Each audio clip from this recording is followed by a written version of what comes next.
Okay, welcome to lesson number 100. We made it to 100.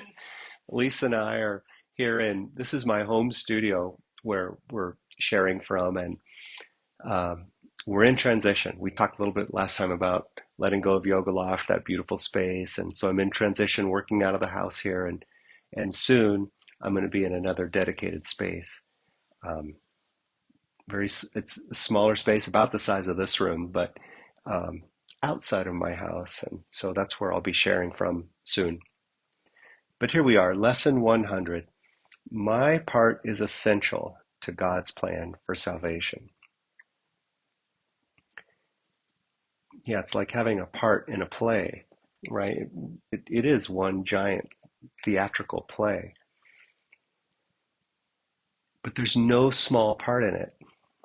We like to think that there's a hero in the dream, or that there's special leading actors and special people with more power and this and that, but fame and notoriety have nothing to do with God's plan for salvation. Or I should say, in the world, somebody can have more fame and more notoriety, and there may be somebody with less fame and less notoriety. But in God's plan for salvation, every part is essential. And that's empowering, no matter who we are or where we are. Our part in God's plan for salvation is essential. It says in the first paragraph, just as God's Son completes his Father, so your part in it completes your Father's plan. So you can't have a father without a son. A son, even in this world, doesn't exist without a father. They go hand in hand. Salvation must reverse the mad belief in separate thoughts and separate bodies, which lead separate lives and go their separate ways. One function shared by separate minds unites them in one purpose, for each one of them is equally essential to them all. This is the joining, the uniting quality of yoga. That's why yoga means to join or yoke together. One shared function, which is forgiveness, that's our salvation, yokes us together. That's our function. That's what we're here to do in this entire lifetime. Instead of what it said previously here, the mad belief in separate thoughts and separate bodies, leading separate lives and going our separate ways and getting our separate demands and dictates met. No, that is hell. That will just lead us further and further into oblivion. Forgiveness unites and heals. Start with your legs on the wall, have your head on the bolster.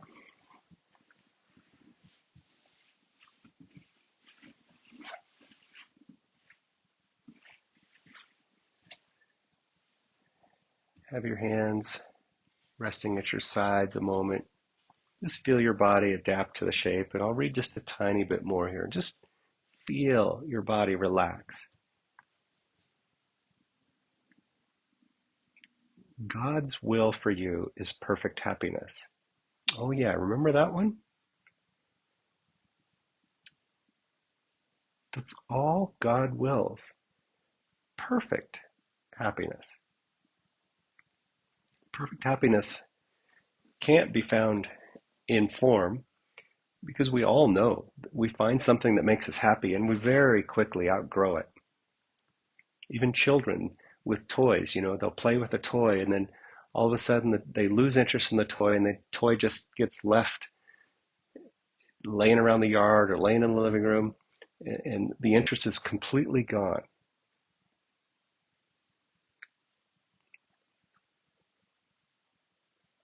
God's will for you is perfect happiness. Why should you choose to go against his will? Well, because we think we can do better. We can try, but eventually we all come to the realization that we just want to unite and accept our role in God's plan. So we're going to put the strap around the arch of the right foot.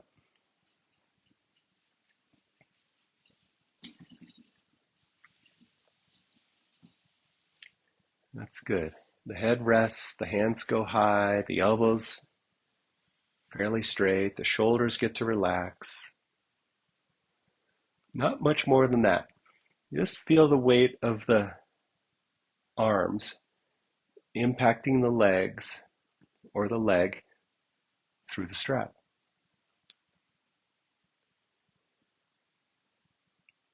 Your hands and fingers doing the majority of the work. Your foot relaxed, your toes relaxed. Now we're going deep here. Allow yourself to go deep. We don't push for depth. We don't pull for depth. We gently allow the depth.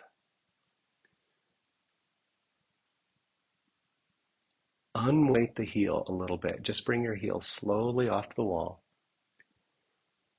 Good. And see if you can keep the depth.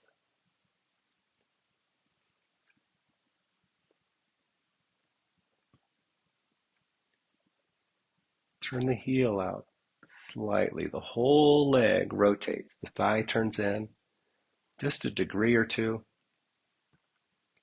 You can move the leg a little bit toward the center line. These little teeny tiny movements, we're looking for parts of the hip that haven't been touched. Little arthritis starts to build up in these areas. And so we're just putting some nice, deep, passive, healing pressure into these areas.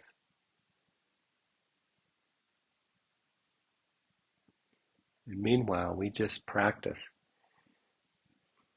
accepting our essential part in God's plan for salvation. I've tried it my way. Now I'll accept God's plan. Let's see what it's like to be guided and, and do it His way.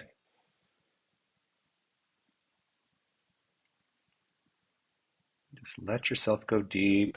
Keep feeling through your hands. Feel through the strap. Feel into the bone, into the bones of your whole right leg, down into the hip.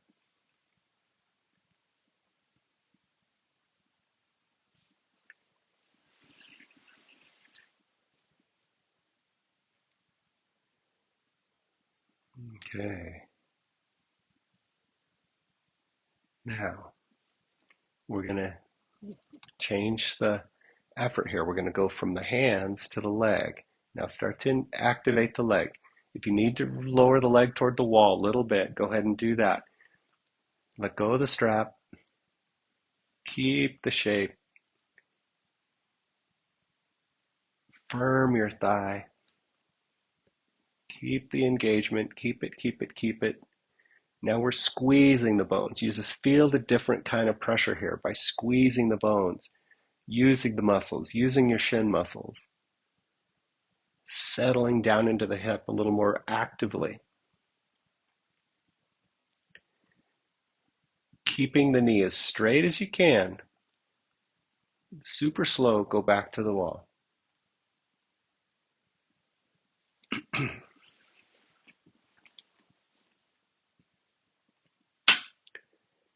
And rest. There's a lesson. Rest in God. Let's just rest in God. Rest into His plan for salvation. You say, show me the way. It says the part He has saved for you to take in working out His plan is given you that you might be restored to what He wills. This part is as essential to His plan as to your happiness. So accepting my part in His plan is the key to my happiness. Okay, it says your joy must be complete to let His plan be understood by those to whom He sends you. So as I accept my role, the Holy Spirit is going to send people for my healing. They will see their function in your shining face and hear God calling to them to your happy laugh. That's healing for everyone. So simple. And put the strap on the arch of the left foot. See, in a way, the yoga here is just giving the ego a little something to do. I think of it as like the way we throw a dog a bone, it kind of occupies the dog. And the yoga, in a way, just pacifies the ego and gives a little something to do. And there's benefits to the body. We want to get beyond the body. And I love how you can go deep here. You just rest your leg against the wall. You drop your shoulders. Let the impact come down through the bones of the leg passively, and then slowly bring the heel off the wall, just bit by bit. And the heel turns out, the thigh in, the whole leg toward the midline a little bit. See if you can find something untouched in your hip.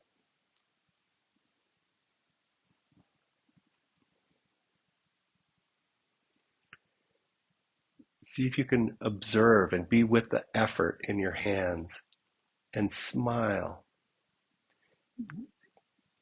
Smile in your heart, your lips don't have to change. That's what's so beautiful about the Mona Lisa smile. She knows. She knows the source of joy and happiness. Just a little upturn in the corner is all it takes to let the light in. Michelangelo knew that. He experienced that.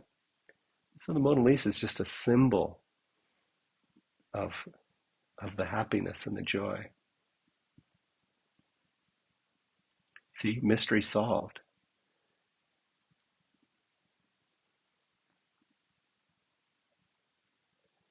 Deep into the thigh, deep into the hip.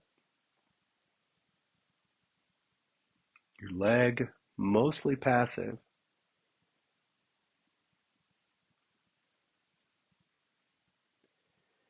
All right, now begin to transition the effort from your hands into your thigh muscle. Rest your hands at the sides. Keep squeezing the leg. You can lower a little bit if it helps you find your way more fully into the muscles. There may be some cramps in the hip here. We'll just work willingly through those. Slowly, slowly, keep the knee straight, back to the wall with the heel.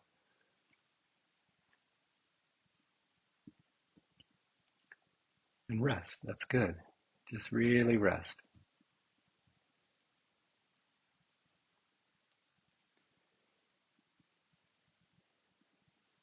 And then let's set the strap to the side.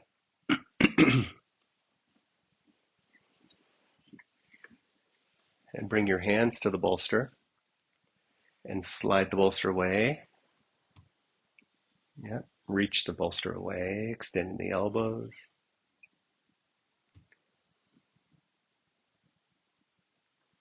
And that's beautiful. Now as you reach, open your throat. Feel into your whole torso. Feel into your whole backside.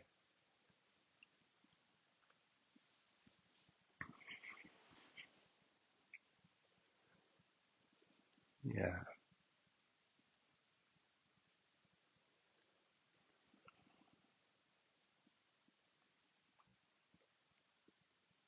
I'll read a little more here. Just play with the reach, play with the rest and relaxation in your torso and your legs and your feet and toes. Make everything about the shape work for you as you just listen and let these words find their way into your heart.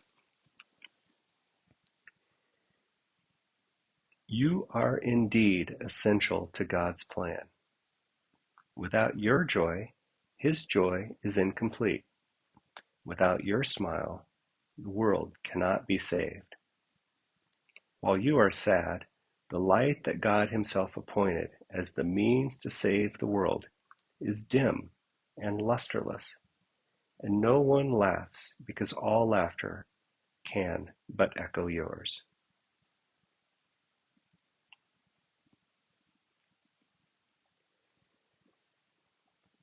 Now, there's no way we can actually dim the light of God.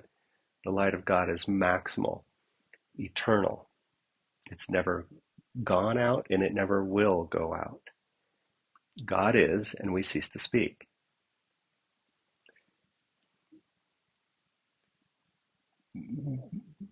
But the world won't be saved without our role in the plan.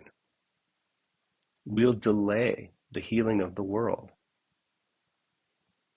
We certainly delay our own healing by not playing and accepting our role in the plan.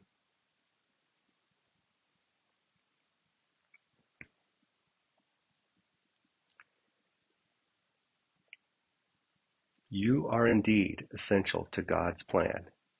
Just diminish the effort. Let the shape work for you here. Let in the love, let in the light.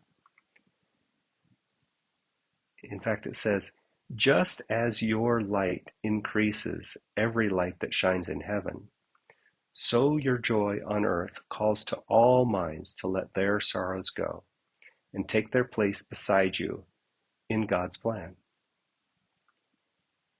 God's messengers are joyous, and their joy heals sorrow and despair. They are the proof that God wills perfect happiness for all who will accept their Father's gifts as theirs.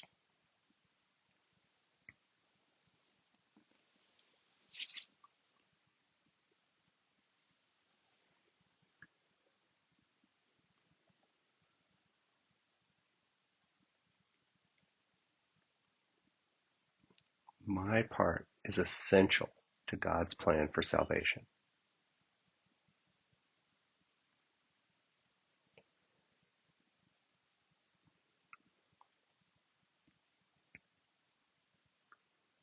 Now leave the bolster and gently bring your arms down by your sides.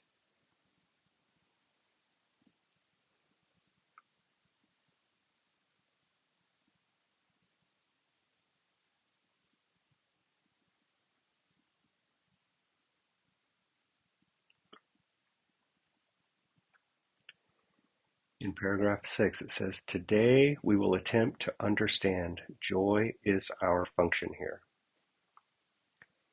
If you are sad, your part is unfulfilled, and all the world is thus deprived of joy along with you.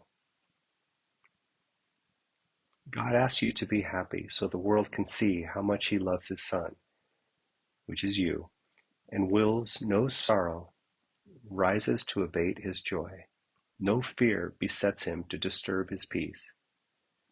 You are God's messenger today. You bring his happiness to all you look upon, his peace to everyone who looks on you and sees his message in your happy face. Now, let's be clear. It's not suggesting that we fake it until we make it. It's not suggesting that we cover a sad face with a happy face. We know well by now from the way the lessons have gone before that it's our practice, it's our yoga to let the grievances come to the light. Let the sadness be held to the light. We cannot do that alone. We just have to have the willingness to hold it up and give the sadness, give the sorrow, give the despair, give it up to the light. And this is the prayer. Help me, Holy Spirit. Help me. Help me undo these things that are keeping me from playing my role in God's plan for salvation.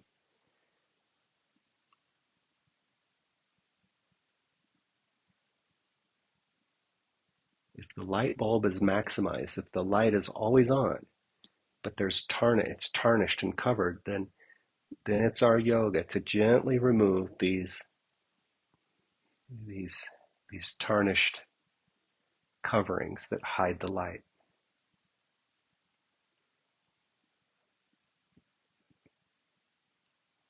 So the lesson is really just saying, hey, let's go for it. We will not let ourselves be sad today. Let's go for it.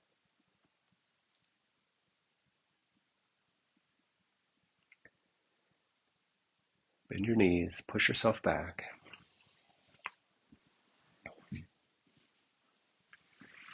Stretch yourself on the floor, reach through your arms and legs.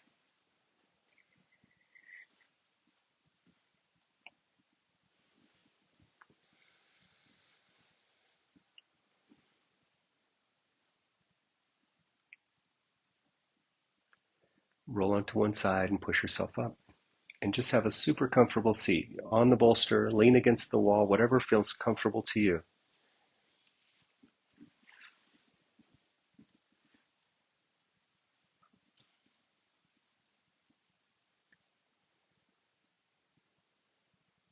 Yeah, so let this gentle practice be your preparation.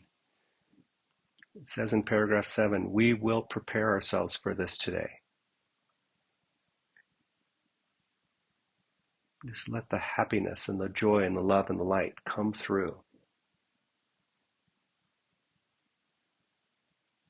My part is essential to God's plan for salvation. We say that idea to ourselves and then realize that our part is to be happy. Only this is asked of you or anyone who wants to take his place among God's messengers. Think what that means. You have indeed been wrong in your belief that sacrifice is asked or that some sort of cost is necessary. You but receive according to God's plan and never lose or sacrifice or even die.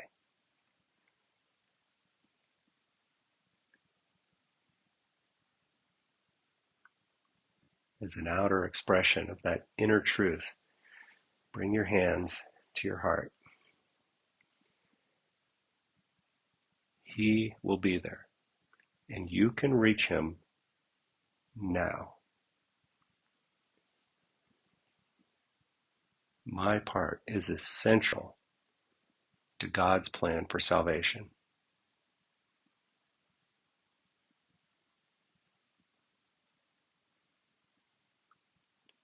Namaste. Namaste. All right. Thank you so much. We'll see you next time. Thank you, Lisa. Thank you, Jeff. All right.